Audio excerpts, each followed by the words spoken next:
الحمد لله نحمده ونستعينه ونستغفره ونؤمن به ونتوكل عليه ونعوذ بالله من شرور أنفسنا ومن سيئات أعمالنا من يهده الله فلا مضل له ومن يضلله فلا هادي له ونشهد أن لا إله إلا الله وحده لا شريك له ونشهد أن سيدنا ونبينا ومولانا محمدا عبده ورسوله أرسله الله تعالى إلى كافة الناس بشيرا ونذيرا أما بعد فإن أصدق الحديث كتاب الله وخير الهدي هدي محمد صلى الله عليه وسلم وشر الأمور محدثاتها وكل محدثة بدعة وكل بدعة ضلالة وكل ضلالة في النار. قال الله تبارك وتعالى في القرآن المجيد والفرقان الحميد وما أرسلناك إلا رحمة للعالمين.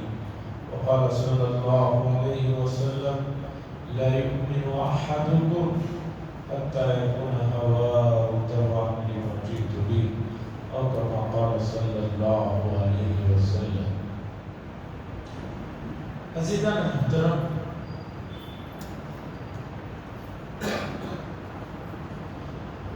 حضرت علی رضی اللہ تعالیٰ عنہ سے کسی نے پوچھا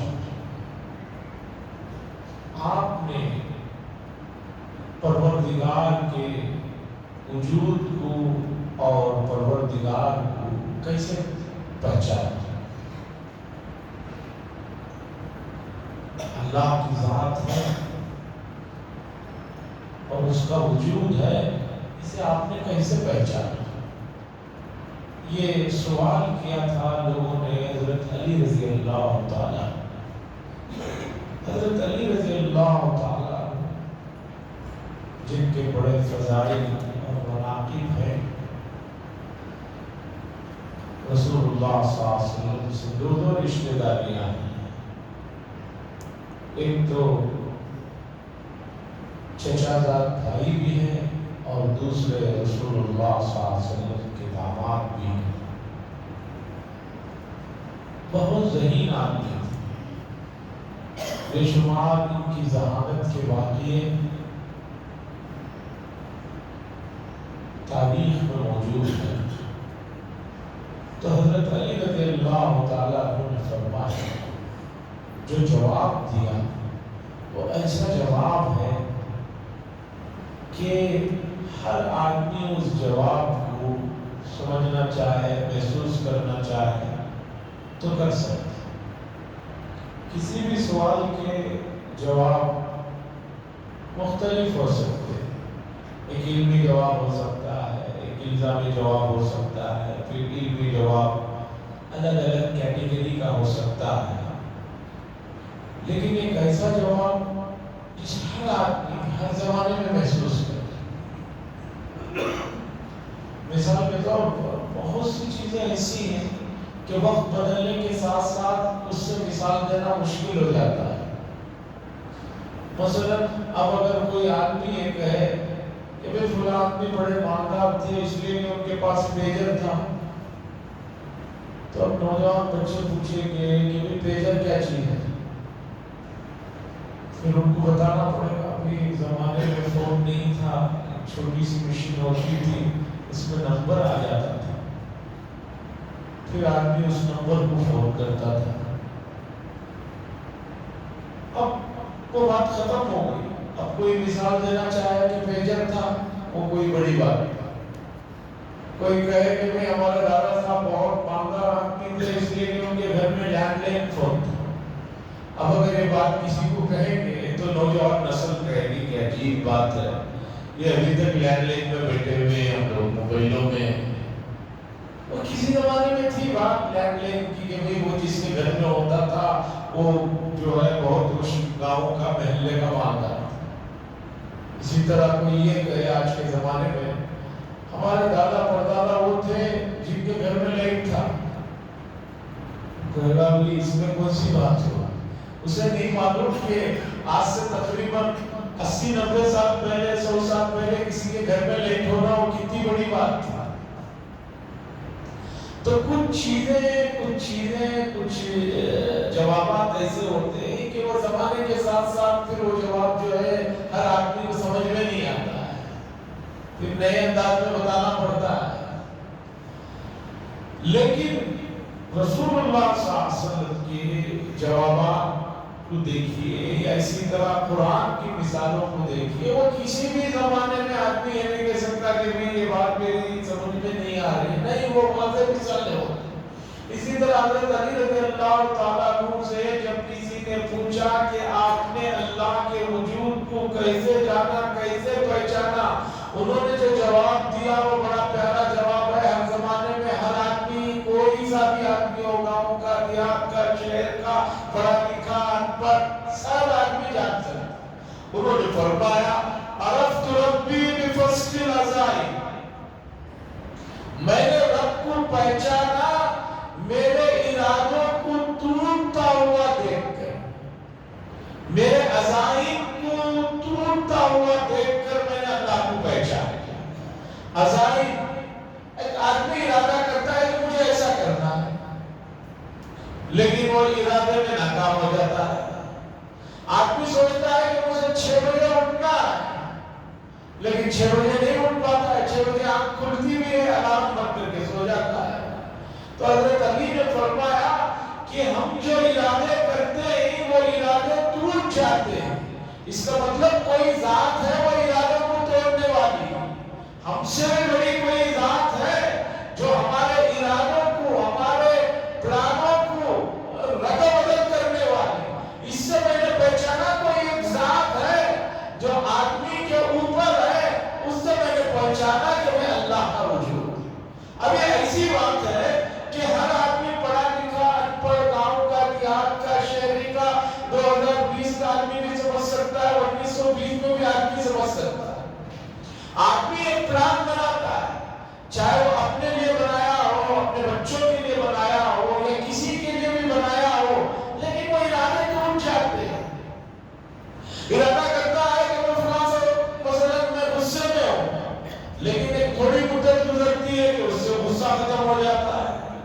آدمی طے کر لیتا ہے کہ اب میں بہت ناراض ہوں, اب کبھی اس سے نہیں ملوں گا, لیکن 2-4 دن کے بعد دیکھو پھر وہی ہوتا ہے.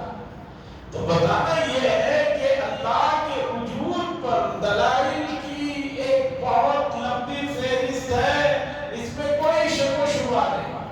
لیکن کوئی آدمی اگر اسے نہ دیکھنا چاہے, نہ سمجھنا چاہے, تو یہ اس کا اپنا سمجھیے کہ اس کی کم علمی ہے یا اس کی نادانی ہے.